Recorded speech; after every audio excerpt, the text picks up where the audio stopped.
First time రా బాబు ఇంత food తినలేక చచ్చిపోయాను. అసలు ఏమైందంటే హలో గురుస్ వెల్కమ్ టు రిచ్చుడు గారు ఎలా ఉన్నారు మీరంతా? ఈ రోజు వీడియో విషయానికి వచ్చేసరికి మా పొందూరు దగ్గర ఉన్న వాండ్రంగి గ్రామంలో అమ్మవారి పండుగలు అవుతున్నాయంటే అక్కడే ఉన్న మా తాతగారు అండ్ మా ఫ్రెండ్ వాళ్ళ ఫ్యామిలీ అయితే పండగకి అయితే ఇన్వైట్ చేశారు. సో నేను ముందు ఊర్లోకి ఎంటర్ అవ్వగానే నేతాలమ్మ తల్లి దగ్గరికి వెళ్ళి ఆవిడకి మొక్కుకొని తర్వాత మా తాతగారు వాళ్ళ ఇంటికి అయితే వెళ్ళిపోయాను. అక్కడ వాళ్ళు అయితే స్టార్టింగ్ గులాబ్ జామ్ దగ్గర నుంచి vada, biryani, mutton, chicken, last లో ఐస్ క్రీమ్ అబ్బో అదిరిపోయింది అనమాట. తాతగారు చూసారా కర్రసం ఎంత బాగా చేస్తున్నారో. తర్వాత అదంతా చూసేసాక ఊర్లో మా ఫ్రెండ్ వాళ్ళ ఇంటికి అయితే వచ్చేసాను.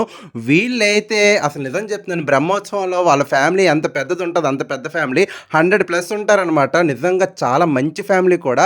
అందరూ కూడా చాలా అభిమానంగా చాలా ఆప్యాయతతో ఉంటారు.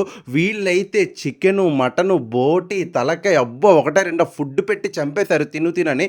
నా వల్ల అయితే ఈరోజు ఇంత ఫుడ్ తినడం అవ్వలేదు.